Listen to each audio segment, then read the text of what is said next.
After being on the campaign trail for so many months, CBS News chief White House correspondent Major Garrett, in fact, drew an even shorter straw and is now forced to join us live here.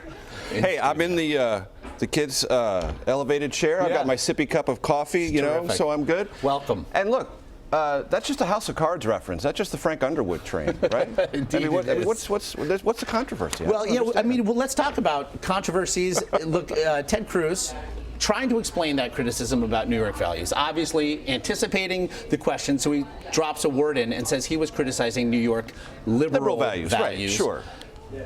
Does it matter at this point what he says? Look, Ted Cruz is not going to win the New York primary. He knows that. So what do you do if you're going to get shellacked in a place like New York? You look at the rules, and what do the rules say? If you are the plurality vote getter in any congressional district, what is your prize? 3 delegates. So what did Ted Cruz do yesterday? He went to the district in New York that has the smallest number of Republicans of any congressional district in New York. The fewest number of people he may have to convince. Right, and he convinced a lot of the local pastors and religious leaders to back him. So if Cruz wins that congressional district, he gets 3 delegates. So that's really all Cruz is going to do in New York. Every place he travels, the campaign is telegraphing, we think we can steal a couple of delegates there. And in the delegate math, which is what this race is now coming down to, that's the best strategy, and for Cruz, it's the only strategy. An afternoon of lumps, he'll take the 3 delegates and every look, day. the other thing about that in politics, you convey to your supporters something about being willing to take your lumps, going into hostile territory. That fires them up. So at both levels, it works. It's just not a New York State, I'm going to win the primary strategy. I'm going to get as many delegates as I can and get out of here strategy. A presidential campaign is fundamentally, as well, about optics.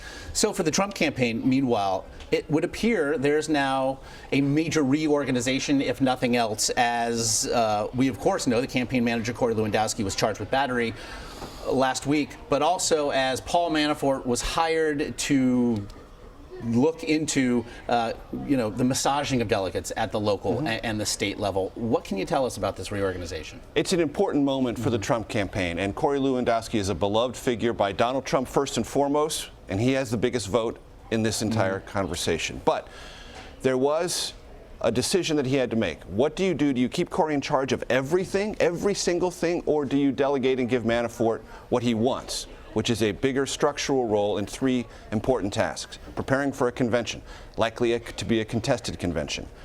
Look at the delegate acquisition rules and mobilize Trump supporters in the various states to win as many as you can in these various conventions and the more granular distribution of delegates. And create a larger structure for the campaign that has a budget and that has a long-term view. What does that leave for Corey Lewandowski? The things he does best, the things he likes most. Being closest to the candidate, being the Trump whisperer, being in charge of all the primaries going forward. It's a delegation of duties. There'll be a release about this later on today. I may not have every single aspect of this. We'll wait for the campaign to announce it, but in general, sources very close and involved in the campaign discussions have conveyed this to me. And it seems to be, if not equitable, it's what Trump wants, and it's what many people who want this campaign to succeed and are working for Trump aggressively at the state level believes it does need. In terms of delegate acquisition in places like Louisiana, where Donald Trump initially levied accusations of dirty tricks at the Ted Cruz campaign, we're now seeing that perhaps the Trump campaign has realized we have to actually start playing by the rules of this game. How far behind does the Trump campaign think it to be? Well, it's behind far enough that it needs to have a reset. And the idea that you say, the rules don't matter, we don't like the rules, that's not going to work because the rules exist for a reason. They've been put in place by the Republican National Committee or at the state level, and you got to play by them. And there's a lot of rhetoric that Donald Trump is famous for saying he's used every rule in American life, business life, to succeed, pay the fewest amount of taxes, use the legal code to do whatever he can for employment and other things.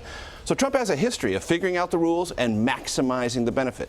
So that's now where they're going to land. Understand the rules, deploy your assets, and get what you can get according to the rules. And then here's going to be the big argument, the meta argument. Donald Trump will say, listen, Republicans, Republican National Committee, all of you who are paying attention, who won New Hampshire? Who won South Carolina? Who won Florida? Georgia, North Carolina, Illinois, Virginia? Are you going to deny the winner of those primaries? Seriously? The Republican nomination?